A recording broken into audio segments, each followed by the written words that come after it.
This is a guest essay written by Adam Hummel, a lawyer in Toronto.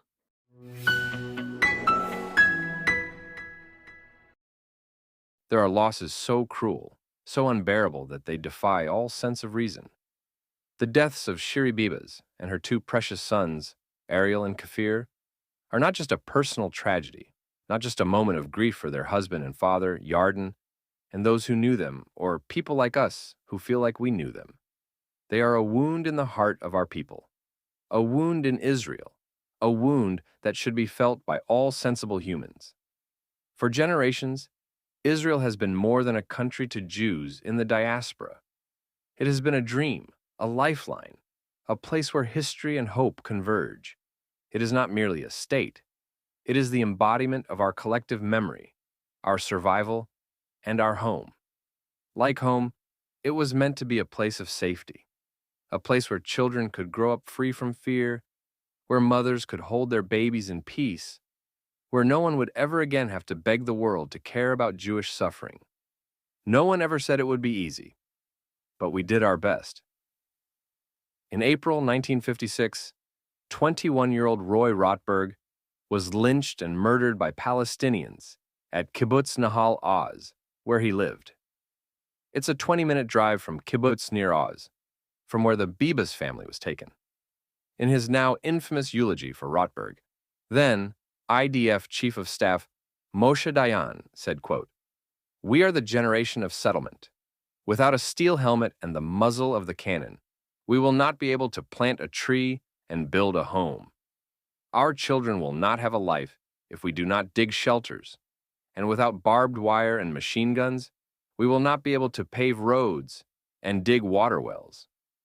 Millions of Jews who were exterminated because they had no land are looking at us from the ashes of Israeli history and ordering us to settle and resurrect a land for our people.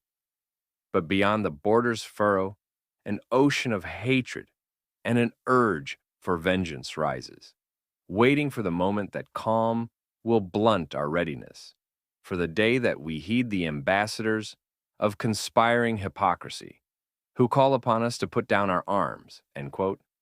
For 67 years, Israel did all that, and so much more, anticipating the hatred, the loathing that lay just beyond the border, on the other side of the field. But Dayan's warning all but foreshadowed that dark day in October, when so much of our dream came crashing down.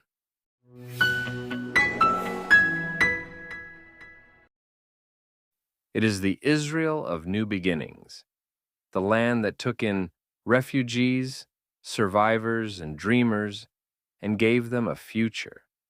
It is the Israel where Jewish children play in the parks of their neighborhoods, their laughter rising above the hills of Jerusalem and the fields of the Galilee. It is the Israel where mothers cradle their newborns and rock them to sleep, whispering words of comfort in the ancient language of our people. It is the Israel of resilience, of homecomings, of unbreakable hope. That is the Israel that Shiri and Yarden should have been able to raise their boys in. That is the Israel that Ariel should have grown up in.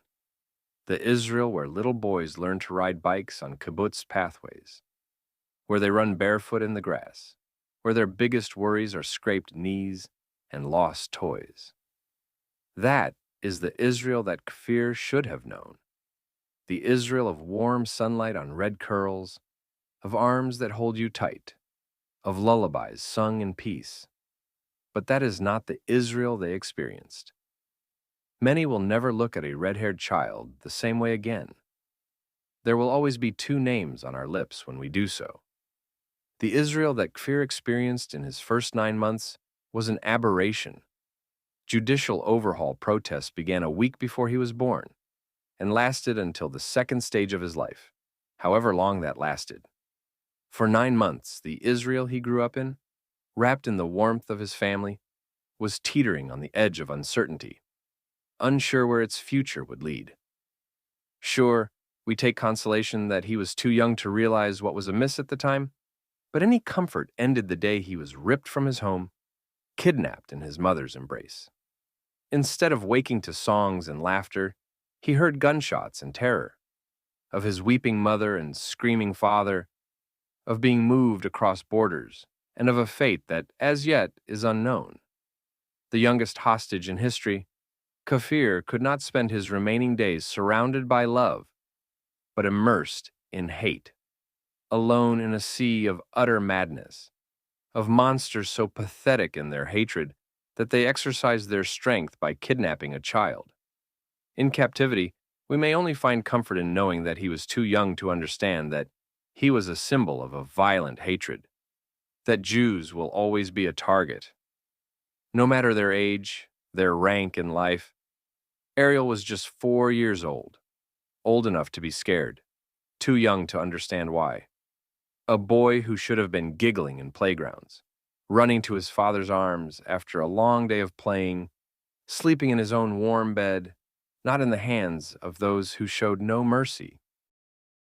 And Shiri, who lived for her children, who should have been watching them grow up, teaching them, guiding them, was instead forced to spend her final days shielding them from a world that so utterly failed them, separated from the embrace of her loving husband. She should have been home, with family, laughing, loving, living. Instead, we imagine she stared down, men in masks, cowards, who stole children. She protected them to the best of her ability. We have held the Bebas family in our hearts for so long that we have forgotten, in some ways, how utterly abnormal their plight was. They should never have been taken. They should never have been held. And they should never have been returned to us this way. Our enemy kidnaps babies, and their support grows still. In the moment, one is reminded of Hayyim Nachman Bialik's 1903 poem titled On the Slaughter, in which he wrote, quote, "No such revenge, revenge for the blood of a little child, has yet been devised by Satan. Indeed. But I am certain, in fact I pray, the moment will come." They were taken, a mother and her children, stolen from their home, ripped from the safety of their father's arms, and dragged into the nightmare of captivity in Gaza. The world watched as posters with their faces were plastered across cities, and as those same posters were torn down and vandalized. Sociopaths, seething with a violent form of anti-Semitism, we know all too well, could not help themselves but draw swastikas on the face of a 9-month-old child, a perfect example of the way the world has seeded its humanity. The victims, once again, were Jewish children. They are not entitled to the world's pity. The world watched as their father, Yarden, pleaded for their safe return, as he returned home in disbelief that his family was gone. The world watched and did nothing. For over 500 days, we whispered their names in our prayers. We marched in the streets with their images printed on posters, refusing to let them be forgotten. We held our breath every time a hostage release was announced, hoping, praying that this time, they would be among them. Each hostage returned alive was a miracle, but the Bebas family perhaps stood for the idea that there may be some humanity left hiding in Gaza's rubble. Alas, they never came home. And now, there is only silence. The silence of the cribs that will remain empty.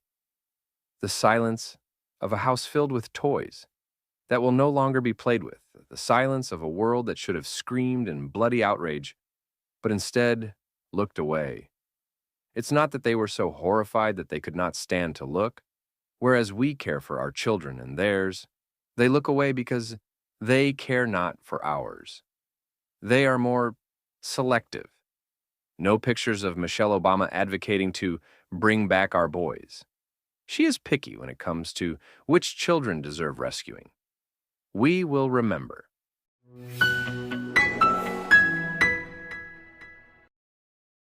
It is not the Israel that must beg for the world's empathy while grieving its dead.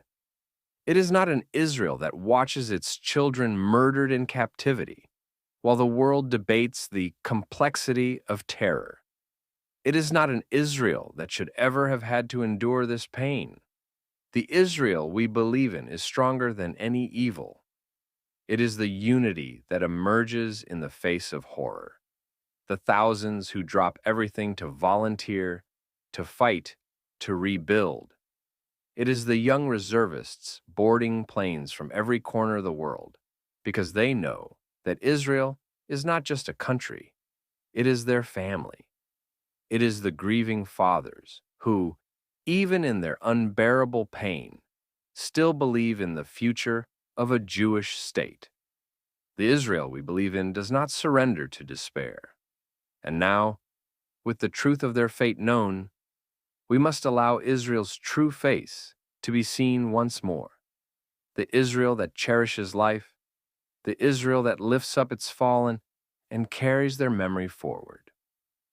Our Israel is the Israel that will honor Kfir, Ariel, and Shiri, not only by mourning them, but by refusing to let their deaths be in vain. We celebrate their lives, however short, while adding them to the seemingly endless list of Jewish martyrs. Among the youngest, they now join a tragic yet esteemed list of heroes.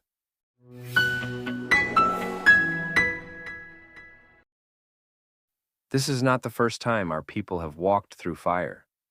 We have known exile and destruction, a grief deeper than words can describe. Our cheeks are sadly familiar with the dampness of our tears. And yet, we are still here. We will always be here.